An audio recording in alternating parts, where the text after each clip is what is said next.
What's up, guys? This is Buu Saiyans here, coming at you from planet Vegeta, from the Strategy Cave, and I have another Dragon Ball CCG deck profile for all of you Saiyans out there. I have been blessed with a lot of deck requests recently. Happy days. So I'm bringing you the first one from a few to come, and this one is a cool little unique um, villain deck that I have for you guys. Sorry, I had to think about it for a second. So let's jump right in and see what this is all about. Okay, right. So what do we have here? This is a really fun deck, and I absolutely love how this turned out. Jumping right into our characters, our warriors. For 0 drops, we have 3 Piccolo Jr. This guy is quite versatile. I really like him. First of all, he's a 3-0-1-0, which is it's good. Certainly better than King Cold. Maybe not as good as Goku, but he's still very useful. And what's really good about Piccolo Jr. is that he becomes relevant later in the game as well. He's got Evolution 4 into Piccolo, so we'll be able to do some fun stuff with this little guy here. We got 2 copies of Zunama, and again, Zunama doesn't really need to be detailed, I don't think.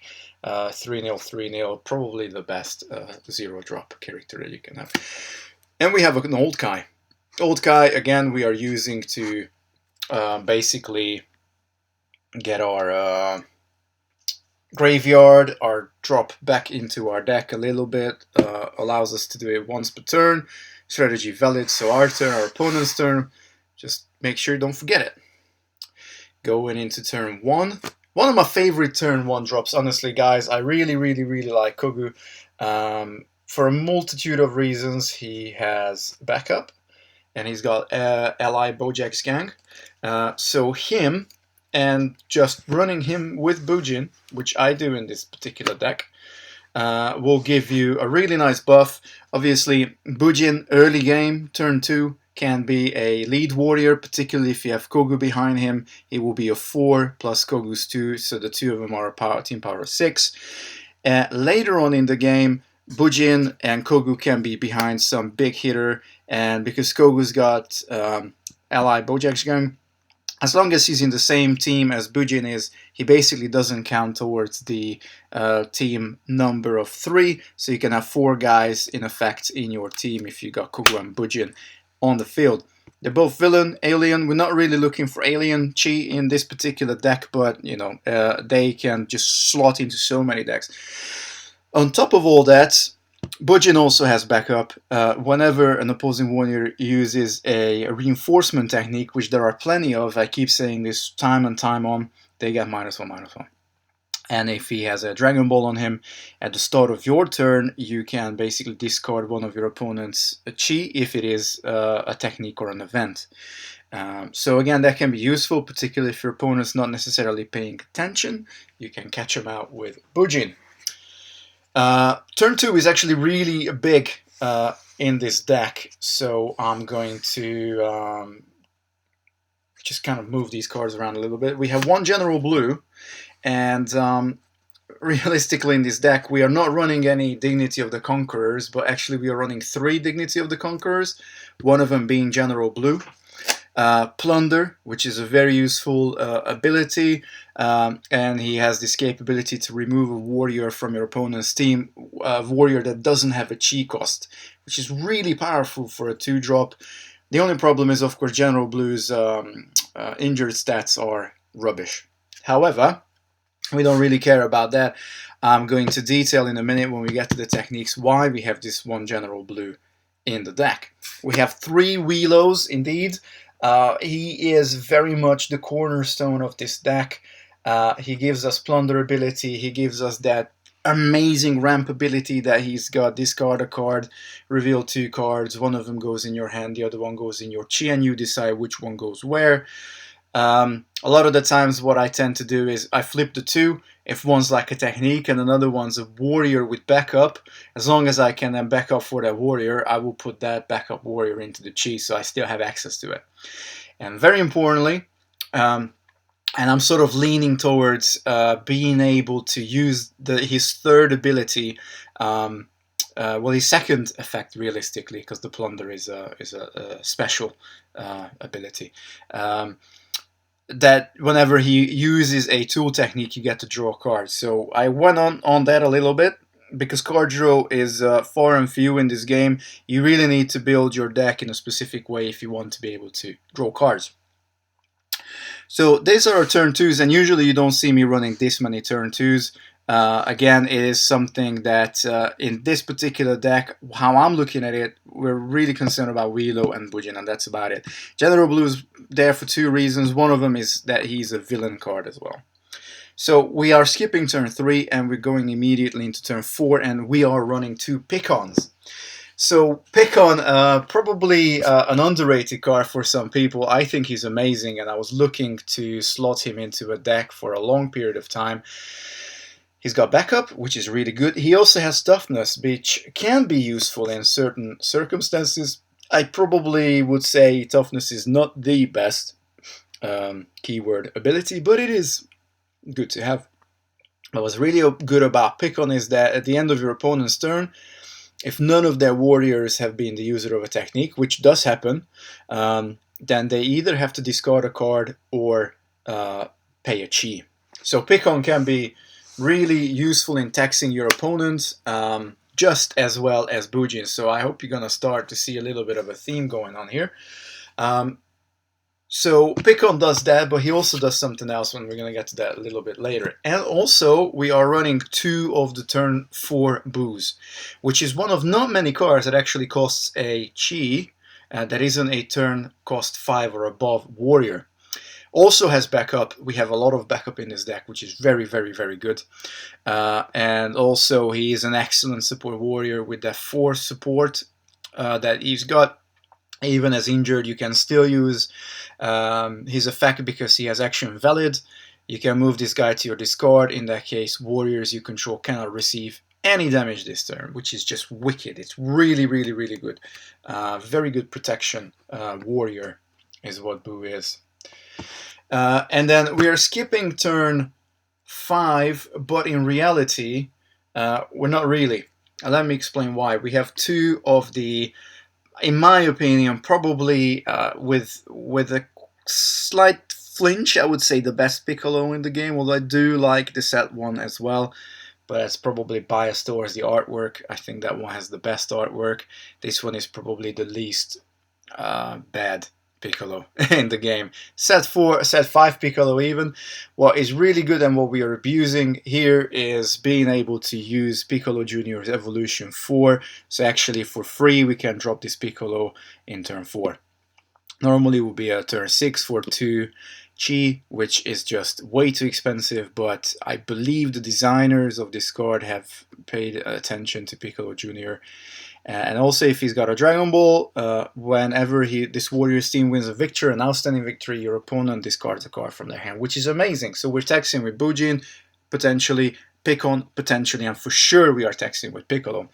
He's a really good lead warrior if he's in healthy status, but he's also a really good support warrior, and if he does get injured, he's still a good support warrior. So to get him down on turn 4, evolve from Piccolo is pretty good. And he's going to play another role, Piccolo Jr. and Piccolo, in the deck in a bit as well. Our heavy hitters are basically 2 Kid Boos. I know. I've not really showcasing this guy enough, probably. 6 turn, 2 energy, 1 specific unique, and 1 any chi that you need to pay. He is the strongest non-fusion warrior we have in the game. He's an 8-2, 6-1, Fierce 2 toughness, really good. He can use techniques with requirements Majin Buu, which can be useful.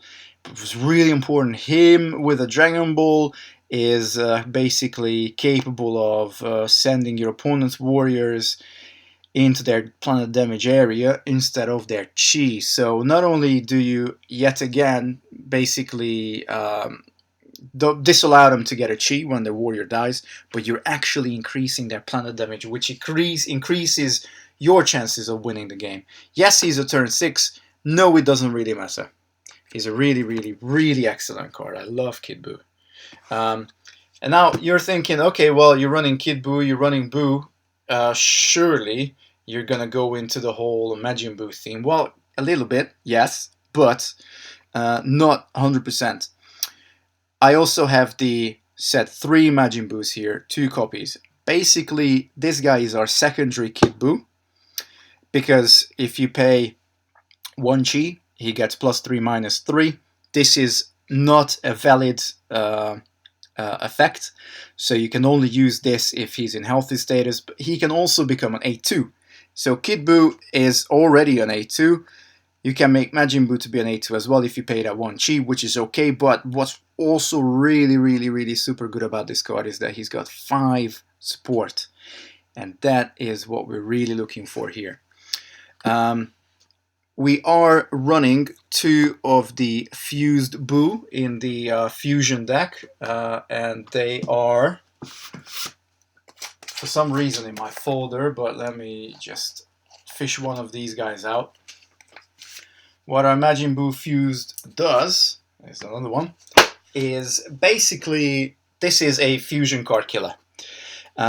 Yes, you can only fuse into him in turn 7, but of course we are running the Majin events that allow us to basically make this fusion easier, although we still have to wait till turn 7. But this is the fusion killer. If your opponent's playing Gogeta or Vegito, basically with Majin Buu, what you're going to do is when this warrior comes into play, you may move target warrior to the top of your opponent's planet.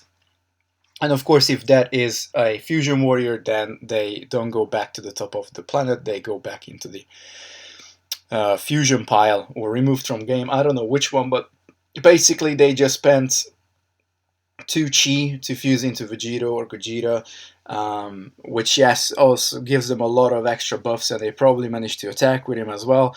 But as long as you can, stay alive, then you get Majin Buu out. You fuse into Majin Buu with our support Buu and Kid Buu, or Majin Buu and Kid Buu. It has to be one of the Fat Buu and the Kid Buu, one of the Fat Boos and the Kid Buu to be able to fuse into this guy. But he also got Plunder, he's got Toughness, and he's also an A4/4/0, so he's really good in both scenarios to be a lead warrior, but he's also good to be a support warrior. Realistically, what we're running him for is to have access to get rid of fusions, because Kid Buu is an A2. So unless for some weird reason you want to fuse into Majin Buu, you can do that. If your Kid Buu is taking a damage somehow, again, his Dragon Ball effect is not valid, so you can only use this if he's in healthy status. You can certainly do that fusion if you want to. And I'm going to get to this as well in a minute when I show you the effect card, the event card even. If you're at turn 7 and you want to play, you want to play a Kid Buu, you can play the Kid Buu. If you have another Kid Buu in your hand with the event card, you can actually have any number of Majin Warriors in play with the same name. So you can have 2 Kid Buus in play, you can have 2 Majin Buus in play, you can have a Majin Buu fused in play and a Majin Buu, in which case you already have a team of 13, just these 2 guys together. So yes, we're definitely banking on that, and that's where obviously we're going to be really capitalizing to an extent on running our Buus. Okay. So this is it for our Warriors fusion deck. We're obviously not running anything else. We got the 2 fused Majin Buus. That's what we need. We are taking a bit of a controlling role when we're playing with this game. Yes, we do have early attackers, which can be very powerful, but we also have a lot of support. As you can see, we have taxing effects. If we can capitalize on them, that's great. But why would you not run 3 Evil Cannons if you're running unique? And indeed, Evil Cannon is one of the cards that I really like in this deck, but I'm going to come back to Evil Cannon because it does give me a little bit of a head scratching. So yeah. We are running 3 Expanding Vibration. You guys know how I feel about Expanding Vibration. It is by far the best technique, counter technique in the game. most of the techniques, and a lot of times the game itself is decided by about turn 4, turn 5, so your opponent wouldn't really even have a chance to play higher turn cost cards, and Expanding Vibration shines for 3 chi, and only one of them is specific unique. You can negate a target technique with a turn cost of 4 or less from turn 2 onwards, which is just excellent. So why have so many pumps if you can just counter whatever your opponent's trying to do? As long as your own teams are strong, you can Expanding Vibration anything your opponent's trying to do. Before I go into the very spicy part of the deck, I also have 2 Regeneration of Lost Limbs. I would always recommend you guys running Regeneration of Lost Limbs if you're running any Namekian in your deck.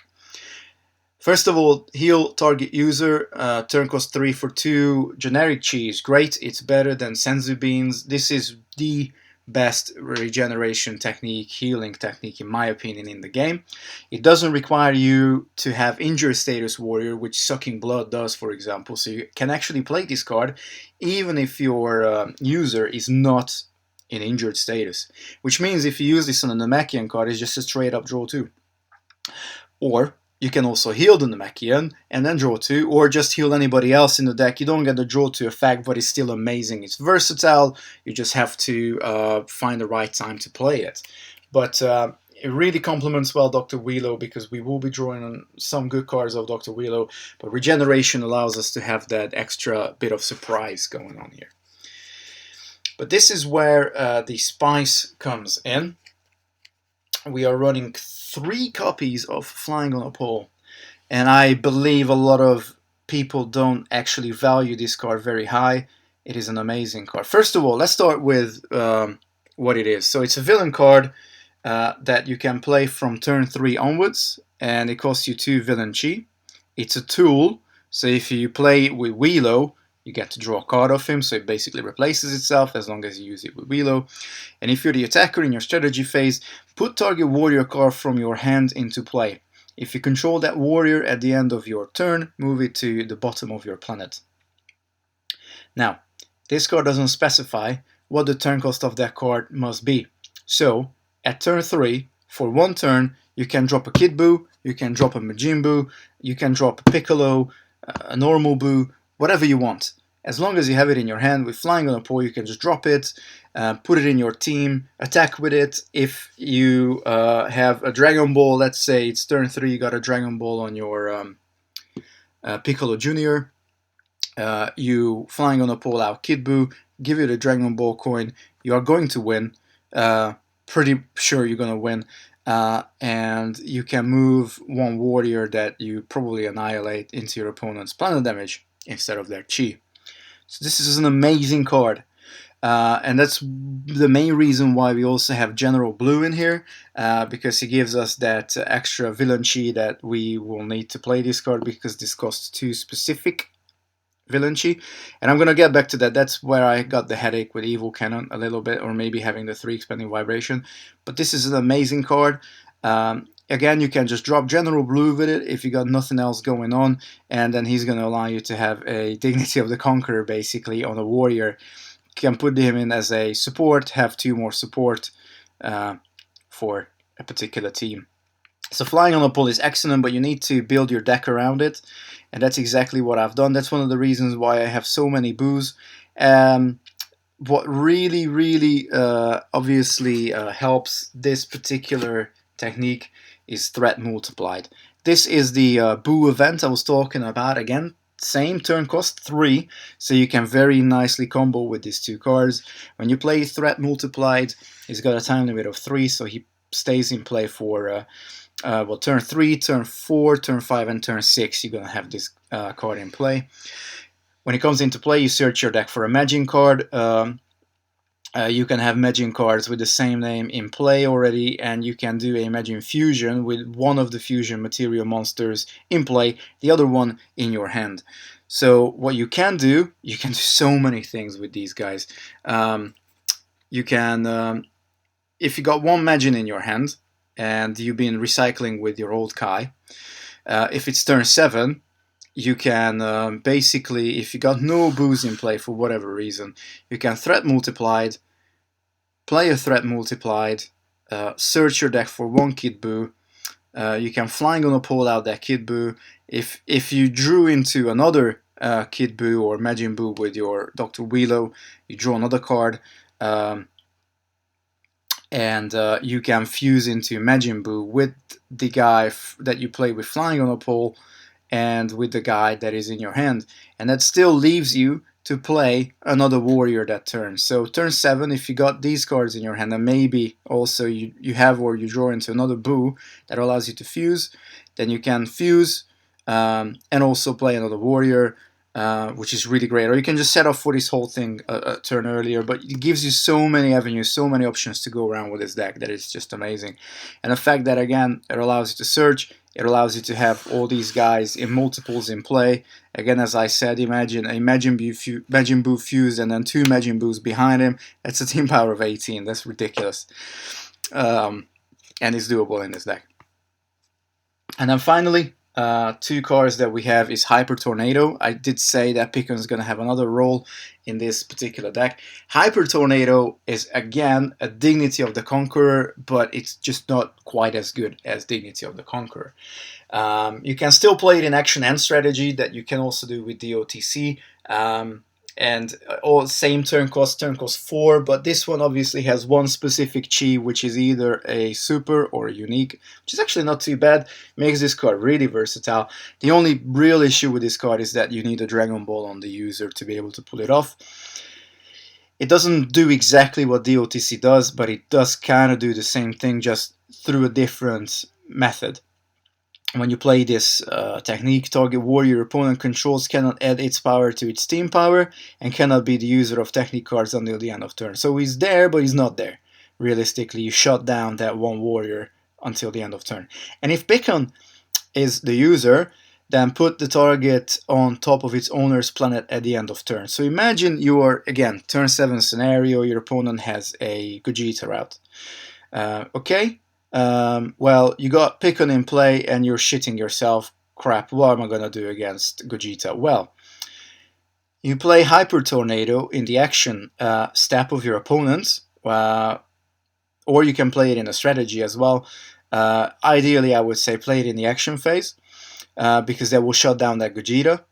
And it will also put that Gogeta back at the top of your opponent's planet at the end of the turn, which means your Gogeta, your opponent's Gogeta will be gone. It will be disappeared. So we got 2 Majin Buus to get rid of Fusion Warriors. We got 2 Hyper Tornadoes to get rid of Fusion Warriors, but Hyper Tornado can be used for anybody. I mean, if your opponent just paid 3 chi to play a Super Saiyan 3 Goku, and then you play Hyper Tornado with Pickon and put the Super Saiyan 3 Goku back at your opponent's top of its planet, then they just lost 3 chi and they can't even use that Super Saiyan 3 Goku. And they probably have dumped all their hand into their chi as well to be able to buff that guy up as much as they can. So they will have no cards left in their hand.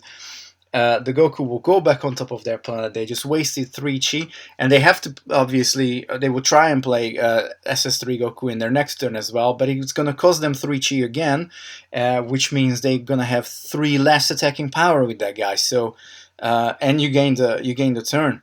That turn, you're not going to take damage. Then you do your counter attack, where you can do all your funny things, get Kid Buu out, get Majin Buu out. It gives you, this is more of a late game card. Only use it in emergencies early game, but it is going to be an absolute bomb when you play it towards the end of the game.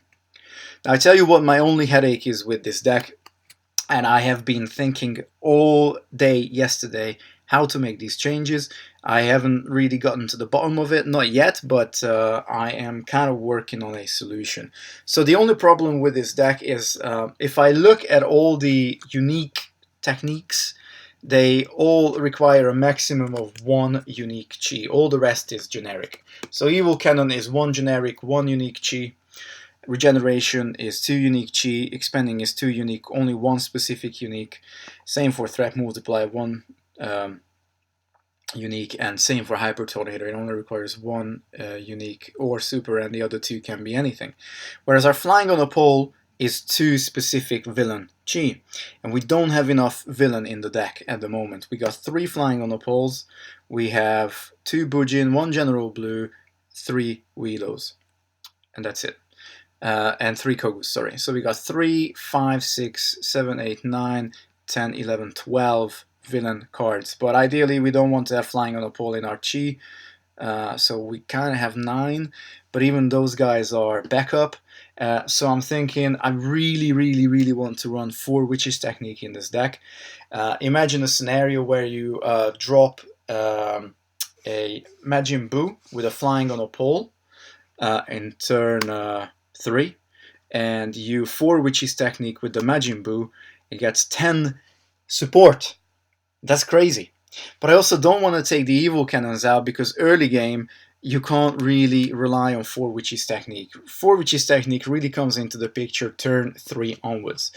And for you to be able to have evil cannon early game, you need to draw into it. So you're gonna need the 3 drop, all 3 copies. You're gonna need the playset of evil cannon to make that work. So right now what I'm thinking is maybe cut 1 expanding vibration for 1 4 witches, but I want to cut another card, and I don't know what to cut. I don't want to go down to 2 evil cannons. I love the hyper tornadoes. Makes no sense to cut flying on a pole because it's a villain. We need the threat multiplied, and regeneration of lost limbs is also super good with that draw 2, with Piccolo Jr. being able to give us the ability back to use any of our guys, heal any of our warriors. I don't want to drop that. So I would say probably put 1 4 witches in for an expanding vibration. I honestly don't know. I haven't done any playtesting with this deck yet. Hopefully I will be doing some by the time this video is actually posted. And I will be able to give you some specific comments on how the testing went. If you do leave a comment below, which I would highly recommend you do. If you do have a request deck, then please give me a shout. I will try my best to put it together, although I can't promise any time scale. I do have a little bit of a backlog. Yes, one of them is a Vegeta deck. You know who you are. And that will be done very soon, I do promise. But for now, this is it, guys. This is all I have for you today. I hope you've enjoyed this really cool deck. Again, we got the spice in there. Yet again, we're breaking the game a little bit. Flying on a pole, highly recommended card. Use it with Wheelo. It's a tool technique. You get to draw a card of him.